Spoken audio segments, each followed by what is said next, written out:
All right, welcome back. Today we're going to look at 7.4 or the last unit or section in the financial literacy unit, annuities, which are investments and loans. Now an annuity is, and I put a little definition over here, an annuity is something that you make regular annual payments to. So those could be loan repayments, those could be investments, those could be retirement savings. There may be other examples, but those are the three big ones.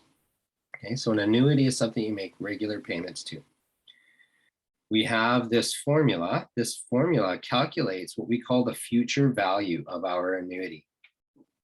Okay, otherwise A, right? So it's the amount that you have at the end. A is equal to R, capital R this time. R, capital R is the regular deposit or payment in dollars. So what are you, how much are you regularly paying in dollars?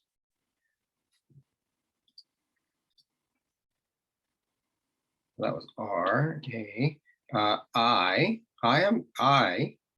This I, both this one and this one, is our interest rate, but it's our interest rate per compounding period. Basically what that means is that you take your annual interest rate and you divide it by the number of compounding periods that you have in a year. So the interest rates that you're always given in the questions are annual rates. But for this formula, we need that rate per compounding period. So we're going to divide it by that number of compounding periods. And remember, for monthly, it's 12. And for semi-annual, it's 2. For quarterly, it's 4. Right? So you did those in the compound interest. So it's basically showing you this portion from our compound interest formula is our interest rate per compounding period. And N is the number of deposits or payments. How many times are you making deposits or payments? And that tiny little N is right there to the power of. So let's look at an example or a couple of examples. Calculating the amount of an annuity. A regular deposit of $500 is invested in a savings account, at the end of each month. The interest rate is 3.15%. Compounded monthly. What is the amount of the annuity at the end of 25 years? For these questions, I always basically do what I do with the compound interest formulas. I list out what we have. Okay, what do we know? I know that my R, my regular payment, is $500. What else do we need from our formula? I need my I. I is my interest rate per compounding period. So it's 3.15% as a decimal, 0.0315 divided by, this is monthly, so it's divided by 12. And then our, what else do we need? We need N. So that's I for there and there. Now we need N. N is the number of deposits or payments. So the number of deposits, there's going to be 25 years of getting deposits every month. 25 times 12, 300 is our N. So it's a little bit of an extra calculation that we need to make sure that we have done prior to substituting into this formula. I write down the formula. A is equal to R, big bracket, 1 plus I, all to the power of N, minus 1 divided by, oops, that's a bad line, divided by I. Fill in your formula, 500, 1 plus 0.30315 over 12 to the power of 300 minus 1, N bracket, all divided by 0.01315 over 12. I'm going to put that in its own bracket, make sure I remember to calculate that. Now you punch this into your handy dandy calculator, probably in multiple steps. I'll show an intermediate step, provided my numbers are correct, I hope. The big bracket inside works out to 1.19562822 divided by 0.00265. No, not 25. 25, working out to a final value of $227,738.71. So hopefully you can get that into your calculator, get the same value that I did. If we have questions, or if you have questions about that, let's tackle it in class. Over the page, example number 2. Calculating the regular deposit. Now, for calculating the regular deposit, we know we have some backwards work to do, because in our formula, here is our regular deposit. So we have to work backwards to get this. And again, you might be able to do this, but prior to, isolate the variable first, or you can substitute in numbers and work it that way. Suppose you want to retire at age 65.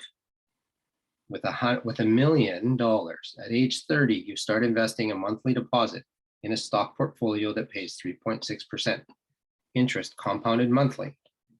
What should your monthly deposit be to achieve your goal? What do we know?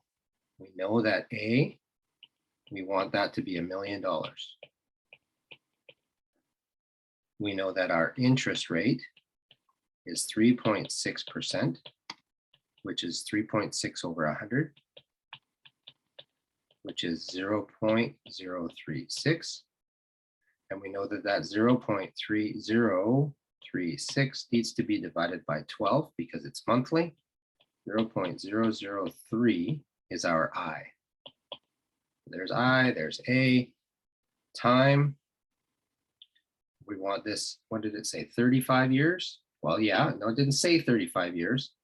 You want it at age 65, you're at age 30. The difference between 65 and 30 is 35 years. So N, our number of payments, is going to be 35 years times 12 payments per year, which works out to 420. Start with our formula. A is equal to R, big bracket, 1 plus I, bracket N minus 1, all over I. Now, can we, or would it be easier to isolate for R right now? I think it would be without the numbers. I'll just do this quickly in red just to show you what we're about to do. So we're going to multiply by I to get rid of this I. So we're going to multiply by I over here. That's going to cancel those. And then we're going to divide by all of this. Divide by all of that. And we have our equation isolated. If you want, though, you can substitute in numbers and work from there. It's totally fine and it works. And in actuality, that's what I've done in my question as well. I'll just write the isolated equation over here for you. I have A times I divided by the big bracket, which is 1 plus I to the power of N minus 1 is equal to R. I didn't do it that way. I did calculations by substituting in.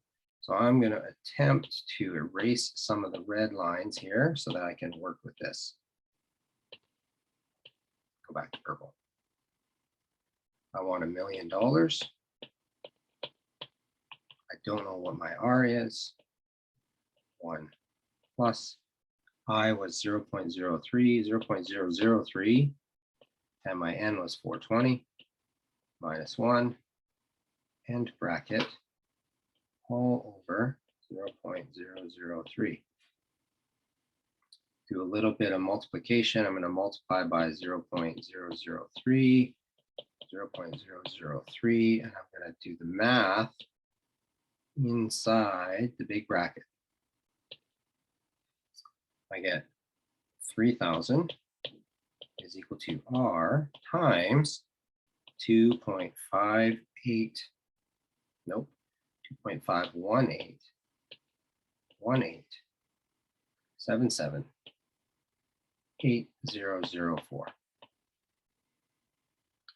To isolate R, I got to divide by this. I'm going to divide by that over here, 2.518778004. R works out to be $1,191.05 per month. That's a pretty steep investment. But remember, that's only 30 years. If you start now being 18, 17, then your payment is going to be significantly lower. I'd actually challenge you to see if you could figure that calculation out. Let's go on to example number 3. Example number 3 talks a little bit about a different use of the annuity equation to calculate present value. So the present value of an annuity, okay, which we're calling PV, is, and this is a formula that's being rearranged, so you don't have to worry about doing any of it, but this is what it is. R is the same thing, your regular payment. I is the same thing, your interest rate per compounding period. And N is the same thing as well, the number of payments. But remember, C, that it's to the power of negative N. Okay.